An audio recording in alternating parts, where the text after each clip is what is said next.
Hello student, this is Professor Mukesh Jindal from Grade 5 Chemistry classes Ajit Road Bathinda. My contact is 9463625680. तो बेटा हम जो chapter कर रहे हैं उस चैप्टर का नेम है haloalkanes and haloarenes. बेटा इसमें हमने जो लास्ट लेक्चर में किया था वो क्या था कि हम हेलो एल्केन्स को कैसे प्रिपेयर कर सकते हैं। हेलो एल्केन को प्रिपेयर करने का हमने एक ही मेथड किया अभी, फ्रॉम एल्कोहल्स। एल्कोहल से हम हेलो एल्केन को कैसे प्रिपेयर कर सकते थे, तो उसके बारे में मैंने आपको बताया था कि जो अल्कोहल है उससे हम बना सकते हैं बाय 4 मेथड्स। हेलो एल्केन को 4 मेथड के थ्रू बना सकते हैं। बेटा वो 4 मेथड कौन कौन से थे जो हमने लास्ट टाइम किए थे? वो 4 मेथड्स थे। फर्स्ट था by the use of halogen acid. Alcohol की हेलोजन एसिड के साथ रिएक्शन करवाई थी। हेलोजन एसिड क्या होते हैं? जैसे HCl, HBr, HI है ना, तो इनके साथ हमने रिएक्शन करवाई थी। तो उनके हमने डिफरेंट मैकेनिज्म भी किए थे, ठीक है, जिसमें ZnCl2 वगैरह का यूज़ हुआ था, ठीक है। तो वो कैसे क्या काम करता है वो सारा मैंने आपको बताया था। सेकंड मेथड किया था हमने प्रिपेयर करने का फ्रॉम अल्कोहल से, वो था PCl3 और PCl5 को यूज़ करके। तीसरा मेथड किया था हमने phosphorus in the presence of Br2 use करके। और फोर्थ मेथड हमने किया था by the use of SOCl2। तो ये 4 मेथड किए थे फ्रॉम अल्कोहल से, ठीक है। अब सेकंड मेथड करने जा रहे हैं फ्रॉम एल्केन से। ये हमने +1 में भी कर रखा है, तो ये आपको करने में ज़्यादा प्रॉब्लम नहीं होने वाली। तो देखिए ये जो एल्केन्स होते हैं ना, अगर हम उनकी सनलाइट की प्रेजेंस में हेलोजिनेशन करवा दें, ठीक है, तब जो हमारे पास प्रोडक्ट बनते हैं वो हेलो एल्केन बनते हैं। तो ये मैंने आपको +1 में भी करवाया था, तो आपको इसमें बताया गया था कि ये कैसे मिक्सचर ऑफ प्रोडक्ट्स बनते हैं, ठीक है। तो हम इनको कैसे जो है बना सकते हैं। तो देखिए फ्री रेडिकल हेलोजिनेशन इसको बोला जाता है कि जब भी कोई सनलाइट में हेलोजिनेशन होती है तो इसमें जो जनरेशन होती है इंटरमीडिएट की, वो क्या कौन सा होता है? फ्री रेडिकल होता है। तो देखिए इसमें कैसे रिएक्शन स्टार्ट होती है। देखो सबसे पहले हमने एल्केन ले लिया, लाइक मीथेन ले लिया। यहाँ पे मीथेन को हमने क्लोरीन डाला इसमें, इन दी प्रेजेंस ऑफ हीट और सनलाइट हमने रखा, ठीक है। जनरली ये यूवी रेस की प्रेजेंस में होता है। तो अगर आप इसको ओपनली रखते हो तो रिएक्शन अगर इनके बीच में होती है तो इसमें मिक्सचर ऑफ प्रोडक्ट्स बनते हैं हमारे पास। देखो CH3Cl भी बनता है। देखो यहाँ से एक H रिमूव हो जाएगा, यहाँ से एक Cl रिमूव हो गया, ठीक है, और एक जो Cl बचेगा वो यहाँ पे लग जाएगा, तो CH3Cl हो गया, ठीक है। अब यहाँ पे कंडीशन क्या होती है बेटा? ये वाला जो Cl होता है ना, ये एक्सेस में होता है। Cl जो होता है वो एक्सेस में होता है। तो पहले Cl ने ये वाले H को रिप्लेस किया और Cl यहाँ पे लग गया। फिर दूसरा जो Cl2 उसका Cl एक दूसरे H को रिप्लेस कर देगा, यहाँ पे लग जाएगा Cl। तो ऐसे ऐसे करके मिक्सचर ऑफ प्रोडक्ट बनता है। CH3Cl, CH3, CH2, Cl2, CHCl3 and CCl4। ये मिक्सचर ऑफ प्रोडक्ट हमारे पास बनता है, ठीक है। ये सारा एक फ्री रेडिकल मैकेनिज्म के थ्रू बनता है। तो देखिए अगर हमने इस रिएक्शन को फर्स्ट स्टेप में ही स्टॉप करना हो, अगर हमने मीथेन और क्लोरीन की रिएक्शन से CH3Cl बनाना हो, ठीक है, ये नहीं बनाने हो, तो क्या करें?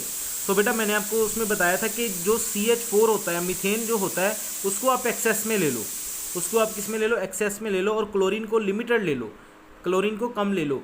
तब क्या होगा? CH4 और Cl2 आपस में रिएक्शन करके CH3Cl जो है वो मेजर प्रोडक्ट बनाएंगे, ठीक है। जो मेजर प्रोडक्ट होगा वो क्या होगा? क्लोरोमीथेन होगा, ये वाला CH3Cl। इसको मिथाइल क्लोराइड भी बोल सकते हो और क्लोरोमीथेन भी बोल सकते हो, ठीक है। अच्छा, अगर आपने Cl2 को एक्सेस में लिया, ठीक है, अगर Cl2 को एक्सेस में लिया तो वही कहानी होगी, CH3Cl भी बनेगा, फिर इससे ये बनेगा, फिर इससे ये बनेगा, एट द एंड ये बनेगा। तो मेजर प्रोडक्ट जो होगा हमारा वो ये वाला होगा, CCl4। इसका नाम होता है बेटा कार्बन टेट्राक्लोराइड। इसका नाम होता है carbon tetrachloride. This will be the major product, ठीक है। अच्छा, एक बात तो ये होगी।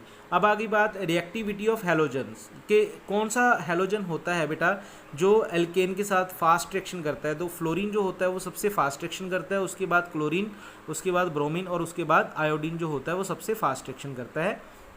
और दूसरा क्वेश्चन इसमें से जो आता है वो है reactivity of hydrogen.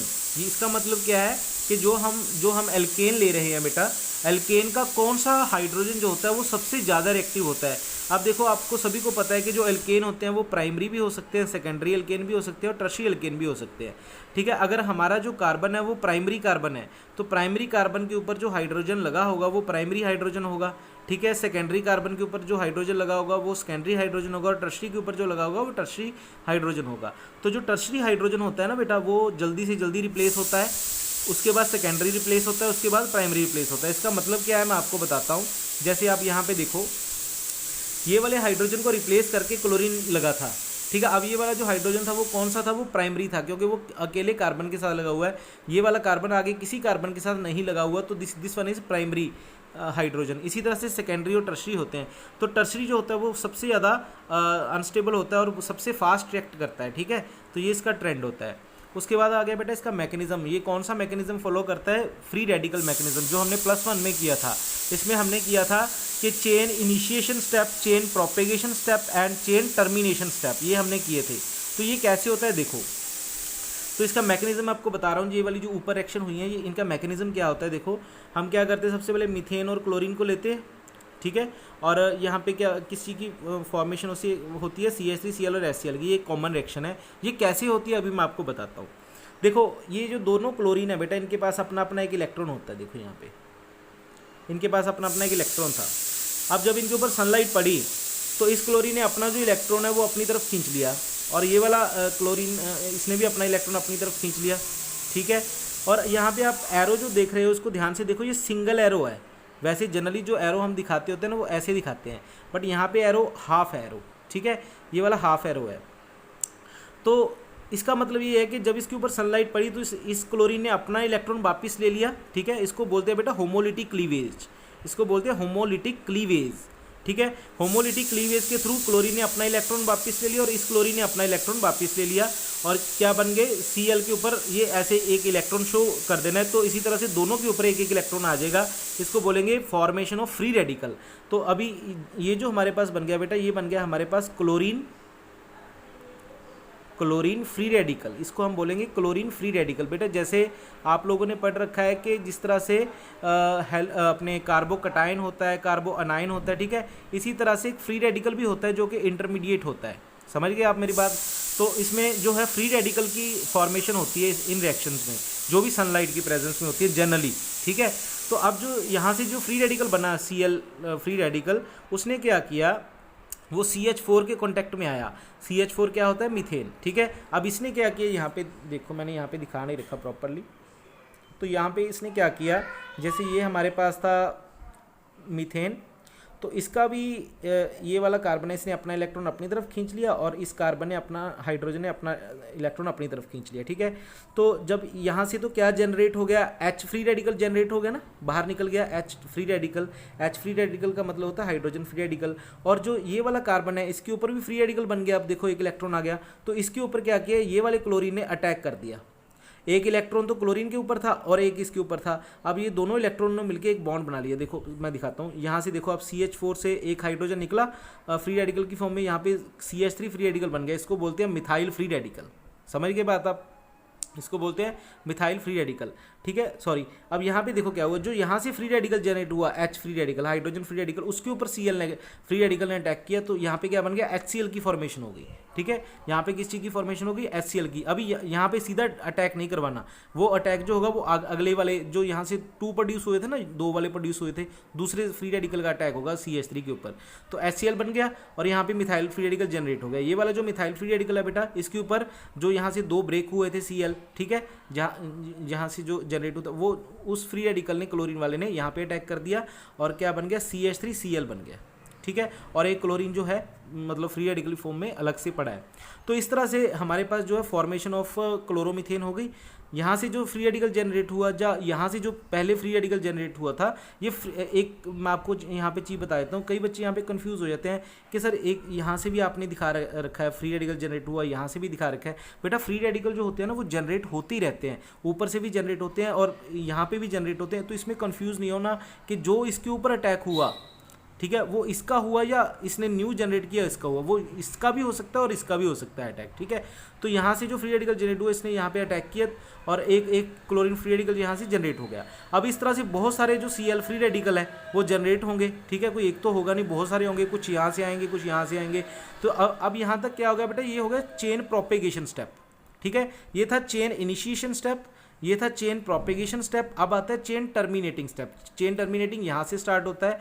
Chain terminating में क्या होगा, जैसे ही हमारे पास प्रोडक्ट बन गया तो जो साइड प्रोडक्ट्स होंगे ये सारे साइड प्रोडक्ट्स हैं जो भी फ्री रेडिकल की फॉर्म में होंगे, वो आपस में ज्वाइन करना स्टार्ट कर देंगे। जैसे Cl के साथ जुड़ गया, ये Cl2 बना लेगा, CH3 फ्री रेडिकल से जुड़ जाएगा, जो भी एक्स्ट्रा पड़े होंगे है ना, वो एक दूसरे के साथ जुड़ के इथेन बना लेंगे, जो एक्स्ट्रा मिथाइल फ्री रेडिकल और क्लोरीन फ्री रेडिकल ये आपस में जुड़ के क्लोरोमीथेन बना लेंगे। तो ये होता है चेन टर्मिनेटिंग स्टेप जब रिएक्शन है खत्म होना होता है।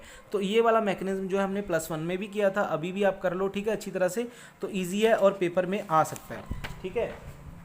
अब नेक्स्ट जो हमारा टॉपिक है बेटा वो है रिएक्टिविटी सिलेक्टिविटी प्रिंसिपल। ये क्या होता है रिएक्टिविटी सिलेक्टिविटी प्रिंसिपल? बेटा ये होता है एक तो देखो रिएक्टिविटी, एक होती है सिलेक्टिविटी। रिएक्टिविटी का मतलब होता है रिएक्शन करना चाहे कोई भी चीज़ आ जाए उसके सामने, that is known as reactivity. एक होता है बेटा सेलेक्टिविटी। सेलेक्टिविटी का मतलब है कि उसके सामने बहुत सारी चीज़ें रिएक्ट करने के लिए, बट वो किस चीज़ से रिएक्ट करेगा? सिर्फ सेलेक्टिव चीज़ से रिएक्ट करेगा, that is known as selectivity.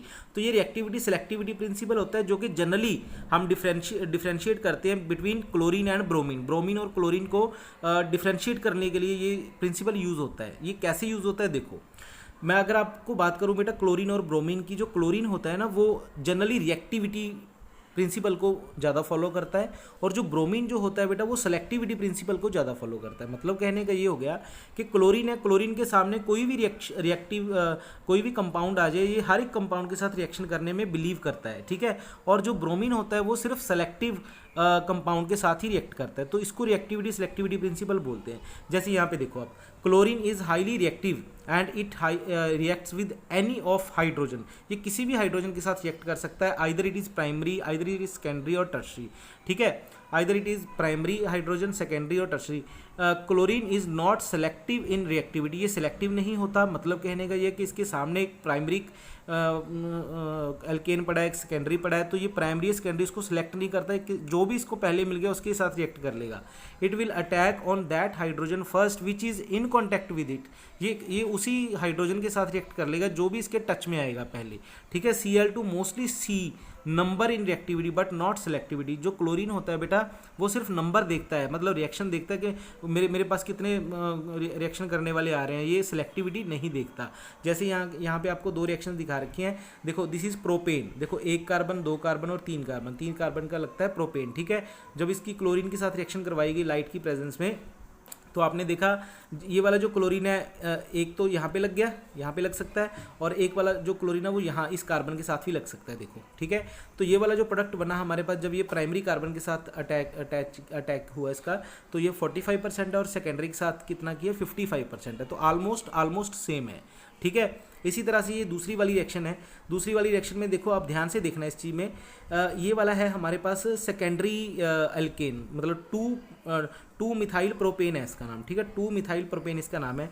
इसके बीच में हमने क्लोरीन गैस पास की, ठीक है। तो अगर आप ध्यान से देखो तो यहाँ पे जो हमारे पास प्रोडक्ट बन रहा है वो देखो साइड प्रोडक्ट यहाँ पे अटैक हुआ ये 63% बन रहा है, ठीक है। जब यहाँ पे अटैक हुआ वो कितना बन रहा है 63% बन रहा है। और जो ये वाला प्रोडक्ट है, ठीक है, ये वाला मतलब यहाँ पे जो अटैक होगा क्लोरीन का वो कितना बन रहा है ओनली 37%। अब इसके पीछे रीज़न क्या है मैं आपको बताता हूँ।